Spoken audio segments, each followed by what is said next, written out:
to me, it's all about experience. Well, there's a lot of knowledge in the world right now, but it's the experience, and you just can't rush that. Most guitar players spend so much time on their scales, on their modes, and you gotta know that stuff. Yeah, you do. Well, it's like learning the pentatonic, which is for those of you that are not guitar centric on here, the pentatonic and the scales and stuff.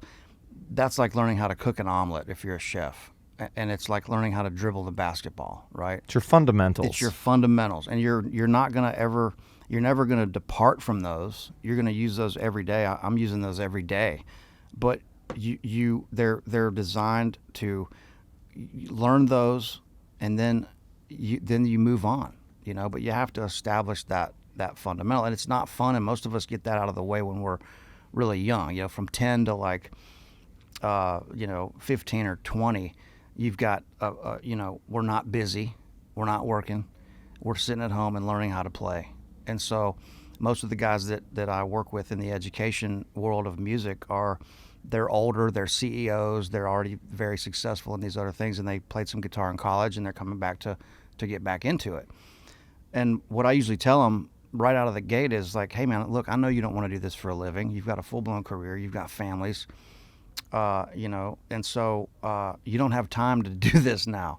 So I'm trying to get them to focus on the big picture, which is just sit down and try to make some music on your instrument.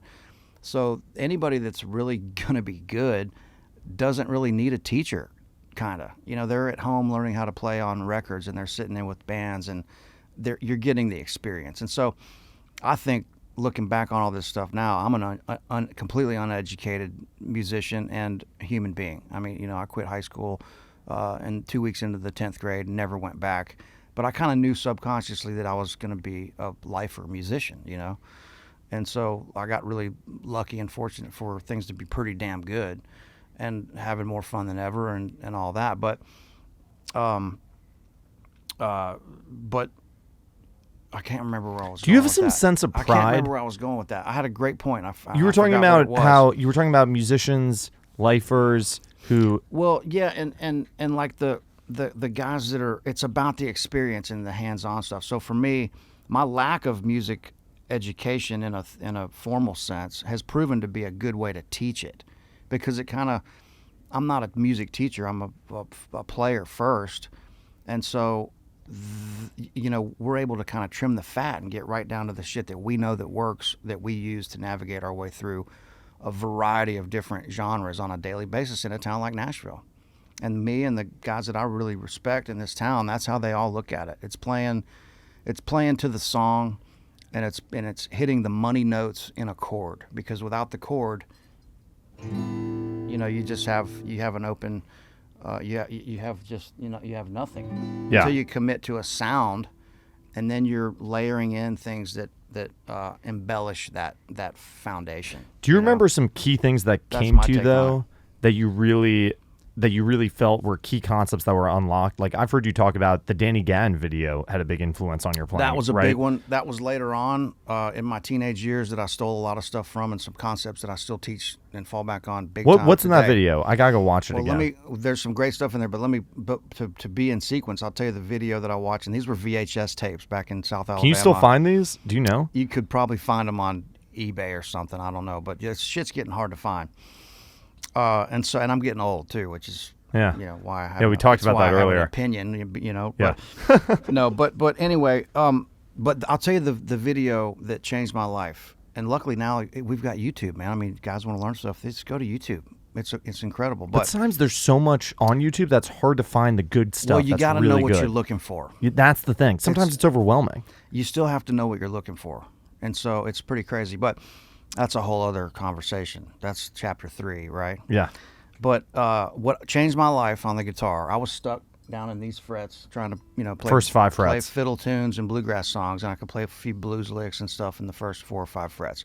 But all this up here was I was completely lost, like 90% of people are, And so what Pat Flynn showed me, who was a Nashville session guy here a long time ago in a great band with Sam Bush and Bela Fleck called Newgrass Revival. And he wrote a bunch of great songs and was a great acoustic guitar player. Still is. He still lives here. And he said, look, if you want to open up the fretboard to be able to solo and play a lot of different ideas and, you know, expand your vocabulary on the instrument, you have to learn your chord inversions up the neck. And as soon as I did that, chord, arpeggio, pentatonic, and the scale to go around major, minor, dominant 7, major 7, then everything else opened up.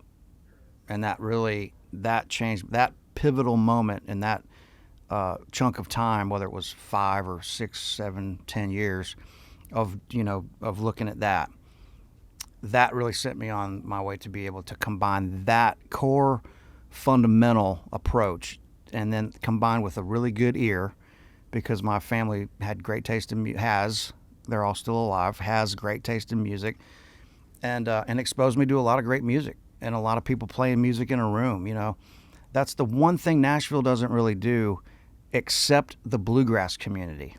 When you go to a party in Nashville and it revolves around bluegrass, there's going to be a jam session break out at some point. And what's the thing that no one does, though, is jam? It's easier, though, because with bluegrass, with acoustic instruments, you don't have to plug into anything. Right. You could take a mandolin or a banjo or a guitar to a campfire and sing songs, right? You don't need a PA or a drum kit or an amp. So you go to these parties around Nashville that are the bluegrass cats, and man, all those parties revolve around music. They're sitting in a big circle. The hot pickers are in the middle inner circle, and the kids are on the outskirts learning how to strum along. And it's a very cool, organic way to learn how to play music because it's hands-on. You're hearing it. You're learning how to play, and that's how I grew up. My parents would take me to these parties like that, and my dad would be carrying me on his shoulder to go to the car to go home at midnight, and that's how I grew up, you know. And so I learned how to play in those situations. So to me, it's all about experience. Well, there's a lot of knowledge in the world right now, but it's the experience, and you just can't rush that. It takes time. That's why guys like Billy Gibbons and John Oates are 75 and 74, 75 years old. That's why they're so fucking cool, because they've got so much life experience, you know. So if you're a youngster out there, you know, teenager or early 20s, don't diminish your elders, man. Embrace your elders. Find some cool elders and learn to fucking love them and hang out with them and learn something from them. That's my only word of wisdom. For the whole day, you get one word of wisdom. That's it. What was